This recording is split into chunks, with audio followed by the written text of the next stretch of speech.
I do not feel that suicide is about guilt. It's about something much deeper, much more fundamental. Shame, of course, is nonverbal. It's visually being seen in the eyes of the others, etc. Nonverbal communications of shame, gaze aversions, the triggers to shame.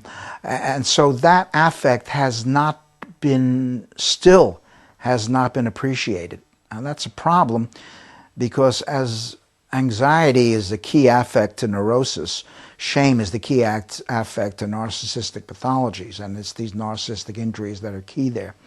And so knowledge of shame states in which the person is literally disengaging. The term shame comes from the Old English meaning to hide. So the person is now disengaging, is moving within.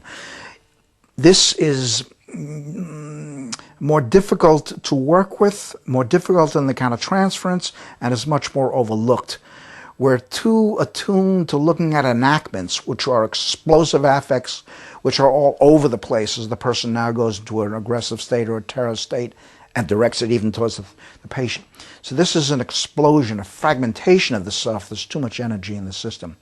But you're also getting a collapse of the self. And that collapse of the self, when it implodes in these states of hypoarousal, so to speak, these are more subtle.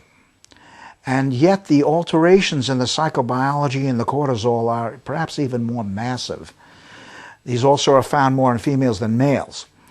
But at that point, as the person is imploding and collapsing in, they may be even parroting back the interpretation that was just given to them, but in a flat voice.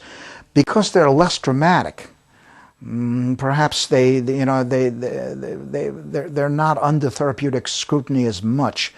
But again, they're essential, and the dyadic intersubjective aspects of shame, about how shame is communicated intersubjectively. I've written quite a bit about this, especially in the second year of life.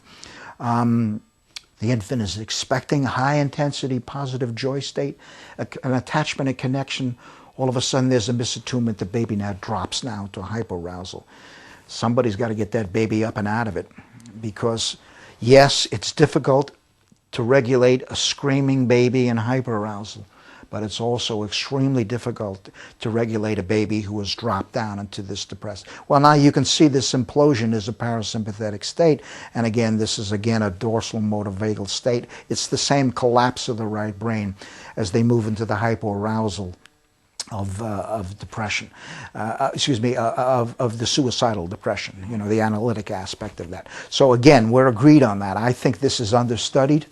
I think it's understudied partly due to the narcissistic dynamics which are rampant in our country at this point in time, whereby shame is just bypassed and blocked, and yet shame and disgust are probably Sylvan Tompkins, the famous psychologist studying personality theory, used to say that although terror strikes, shame strikes much more deeply into the body and into the heart of man, and what happens to us in these overwhelming shame states. Now, these individuals are literally living in massive shame states over their entire course of their lifespan, and they are extremely susceptible to it. They have no way to auto-regulate out of it.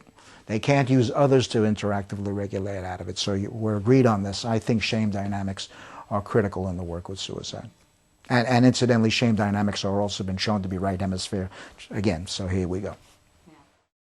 Ultimately, if the baby goes into a stress response, especially if it's going into hyperarousal and then it's bouncing down into hypoarousal, you're getting a severe perturbation of the cortisol levels, very high levels of cortisol.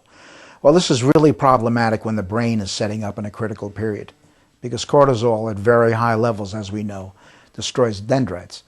And so the connectivity of the brain is going to be markedly altered in this severe psychopathology. The baby grows best in safe environments, and in very dangerous environments when it's got to move into a survival response and cortisol is very high.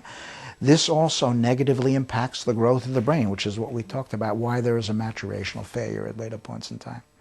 And the only way that that baby can regulate that cortisol level is through the interactive regulation, from the outside.